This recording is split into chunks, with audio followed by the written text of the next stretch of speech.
Bonjour, bienvenue sur La Cigale et la Souris, la chaîne qui vous permet de progresser en français où que vous soyez et quel que soit votre âge. Si le concept vous intéresse, pensez à vous abonner. Alors, aujourd'hui, j'attaque mes premiers partages autour de la littérature, notamment du théâtre, puisque parmi les pièces que je fais souvent étudier à mes élèves, il y a Cyrano de Bergerac, et dans Cyrano de Bergerac, il y a le fameux « C'est un roc, c'est un pic, c'est un cap !» Que dis-je, c'est un cap, c'est une péninsule. Vous avez forcément déjà entendu cette phrase qui est extraite de la tirade d'Énée.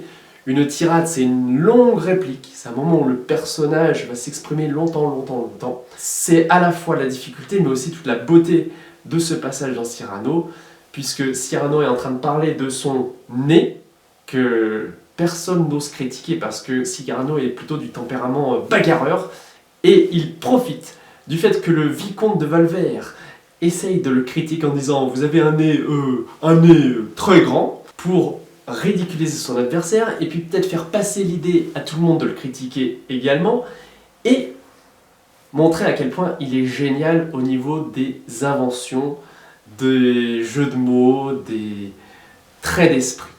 Pour commencer, Cyrano pose la question « c'est tout ?» et son interlocuteur ne comprend pas, mais... Et là, il va dire « ah non, c'est un peu court, jeune homme, on pouvait dire « oh Dieu, bien des choses en somme ». Donc, il introduit l'idée que tout ce qu'il va dire ensuite, ce sont des moqueries possibles pour son nez, et donc il va décliner à chaque fois le ton sur lequel il va lui-même se moquer de son nez. Le premier ton, très facile à comprendre, il est agressif. Je pense que le but, c'est de tout de suite surprendre son adversaire et aller vers une énergie qui sera une énergie de force, de domination, pour pouvoir prendre le dessus sur son adversaire. Moi, monsieur, si j'avais un tel nez, il faudrait sur le champ que je me l'imputasse. J'en perds mon chapeau. L'idée dans cette réplique, c'est donc d'insister sur certains mots, avec par exemple le premier mot « moi ».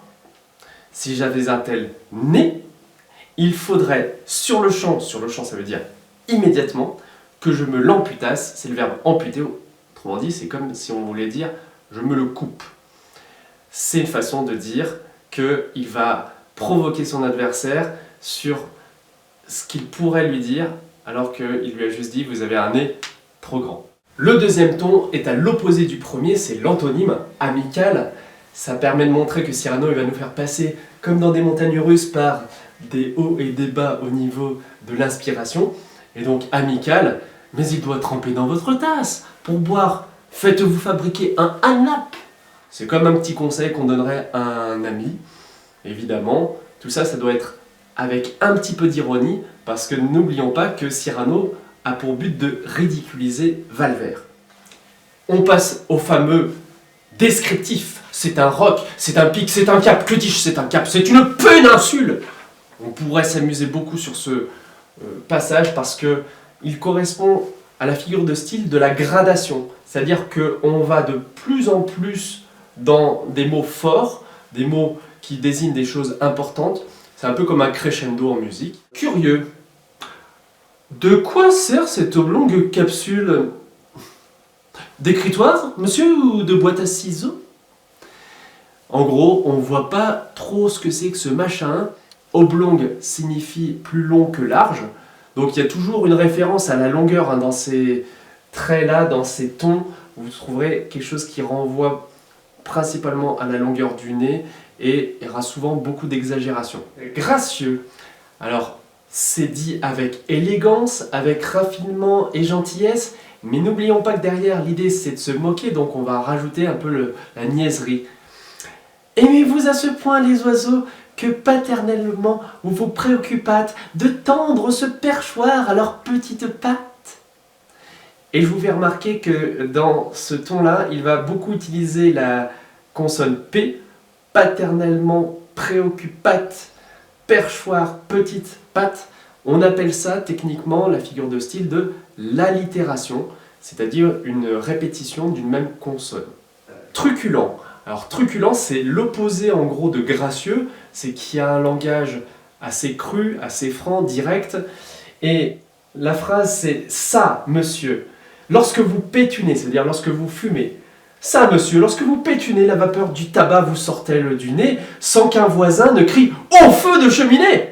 Prévenant. C'est le ton qu'on utilise quand on voit quelqu'un qui risque de tomber s'il ne voit pas l'obstacle face à lui. Donc, attention. Gardez-vous votre tête entraînée par ce poids de tomber en avant sur le sol. Tendre. On est attendri, on a le cœur qui fond en regardant ce nez. C'est comme s'il était mignon, qu'il était kawaii. Donc, on peut dire par exemple tendre. Faites-lui faire un petit parasol, de peur que sa couleur au soleil ne se fane. Pédant. Alors attention, pédant, ça signifie prétentieux, qui étale son savoir, qui montre qu'il a beaucoup de connaissances et qui n'hésite pas à écraser les autres avec. L'animal seul, monsieur qu'Aristophane appelle hippocampe-éléphantocamélos, dut avoir sous le front tant de chair sous tant d'os. Ici, il y a un mot hippocampe-éléphantocamélos qui est inventé à partir de 3 animaux, hippocampe, éléphant, et camélos, ça peut faire penser à caméléon ou bien à chameau, les camélidés. Le défi, c'est d'arriver à dire ce mot-là en entier, de façon naturelle, et à continuer d'un air pédant, prétentieux, comme si on savait tout sur Terre. Le ton cavalier. Alors, autant pédant pouvait être un petit peu coincé, autant cavalier, c'est plutôt décontracté, c'est celui qui va parler sur un ton qui montre qu'il s'en fiche un petit peu des conventions sociales. Alors, cavalier, il y a plusieurs difficultés. Croc, C-R-O-C, qui est un crochet en fait. Il y a le C comme dans crochet, mais on ne le prononce pas. Et puis, une erreur que je vois souvent, c'est pour pendre son chapeau au lieu de pour prendre. Hein. Le mot ici, c'est pour pendre, c'est-à-dire pour accrocher son chapeau. En gros, le nez de Cyrano pourrait servir à pendre son chapeau. Emphatique. Alors attention de ne pas confondre cet adjectif avec l'autre adjectif qui est très proche. On appelle ça des paronymes, des mots qui ont une prononciation presque identique. Empathique. Si je suis empathique, c'est que je ressens de la peine quand vous souffrez. Alors que emphatique, c'est solennel, pompeux, cérémonieux. C'est en gros le ton qu'on prend quand on veut exagérer l'importance de quelque chose. Aucun vent ne peut, nez magistral, t'enrhumer tout entier, excepté le Mistral. Dramatique. Alors celui-ci, il est très court. Si je le prononce de façon neutre, c'est la mer rouge quand il saigne. Ça sonne évidemment pas très bien. Pour le rendre dramatique, on peut penser aux annonces des éditions spéciales sur les chaînes d'infos en continu. Dramatique. C'est la mer rouge quand il saigne. Il est complémentaire du précédent puisqu'il est aussi court. Je pense que là, le but c'est de ne pas lasser le lecteur ou l'auditeur ou le spectateur. Donc il y a des phrases courtes, admiratives. Pour un parfumeur, quelle enseigne? Une enseigne, c'est ce qu'on voit à l'extérieur d'un magasin pour représenter par exemple une enclume pour un forgeron. Pour un parfumeur, quelle enseigne! Et là, de nouveau, j'en perds mon chapeau. Lyrique. Alors, vous connaissez peut-être le chant lyrique, l'opéra, et donc je vous suggère de chanter ce petit vers. Est-ce une conque? Êtes-vous un triton? Voilà, de vous amuser à imiter les chanteurs, chanteuses d'opéra. Une conque, c'est une grande coquille marine qui sert de corps et qui est utilisée pour lancer un appel. Donc là, conque, c'est comme si on lançait un appel. Et un triton, c'est un dieu de la mer dans l'Antiquité. Naïf, celui-ci également est très court. Ce monument, quand le visite-t-on? Il me semble qu'on peut le dire sur un ton à la fois impatient, un peu imbécile et enfantin. On va essayer de mélanger tout ça. Ce monument, quand le visite-t-on? Respectueux. Alors ici, on va saluer avec respect. Beaucoup d'ironie aussi derrière, je pense. La grandeur du nez de Cyrano. Et on va utiliser le verbe souffrer, qui veut dire ici accepter. Respectueux, souffrez monsieur, qu'on vous salue. C'est là ce qui s'appelle avoir pignon sur rue. Pignon sur rue, c'est avoir quelque chose d'extraordinaire, une situation, une maison ou un commerce qui est bien meilleur que les autres. Campagnard, alors celui-ci c'est mon préféré et en général mes élèves aiment beaucoup le jouer. campagnard, on va déformer la voix, on va parler un français qui est beaucoup plus approximatif. Et Ardé, Ardé ça veut dire regarder. Hé, Ardé, c'est-y un nez, nanin, c'est que navet géant, ben que moulon nain. Donc encore l'idée c'est de définir ce que c'est que ce drôle de truc.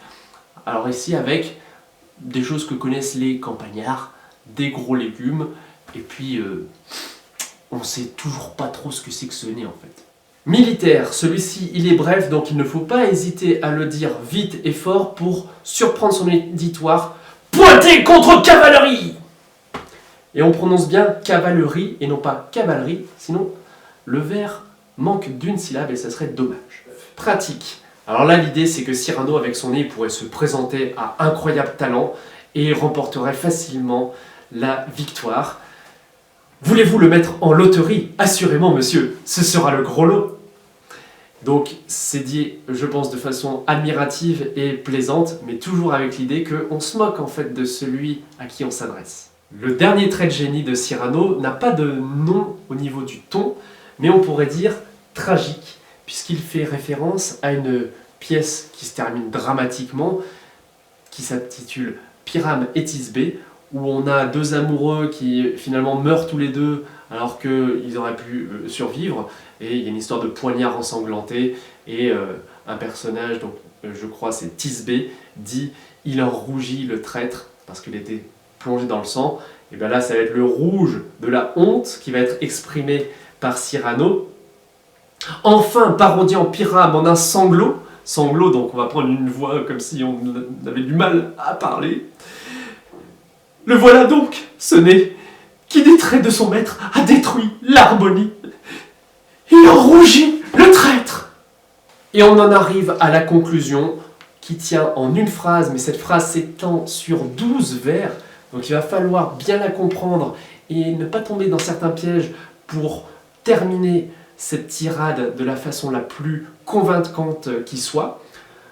Alors là, l'idée, c'est que Cyrano revient à lui-même, il arrête de dire à l'autre, c'est-à-dire à Valvert, ce qu'il aurait pu imaginer d'original pour critiquer son nez, il revient avec une idée, en gros, c'est « je ne te permets pas de te moquer de mon nez, gare à toi si ça te prend, parce que ça va mal aller. » Voilà ce qu'à peu près vous auriez dit.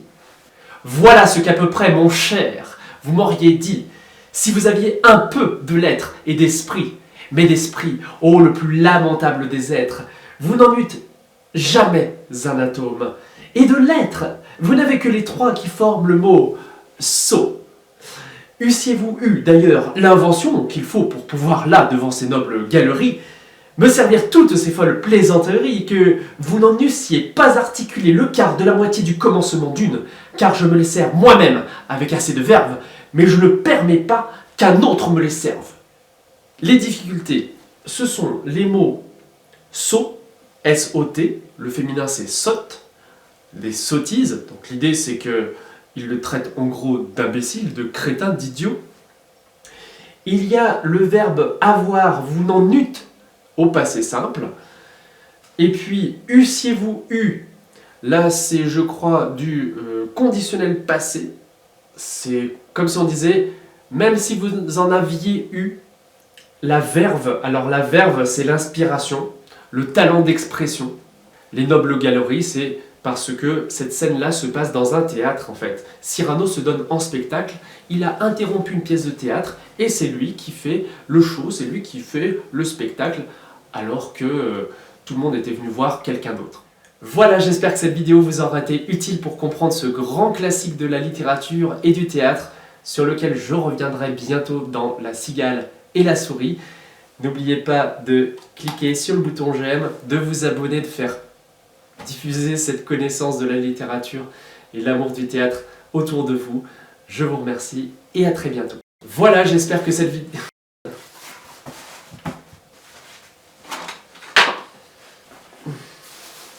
Voilà ce qu'à peu près vous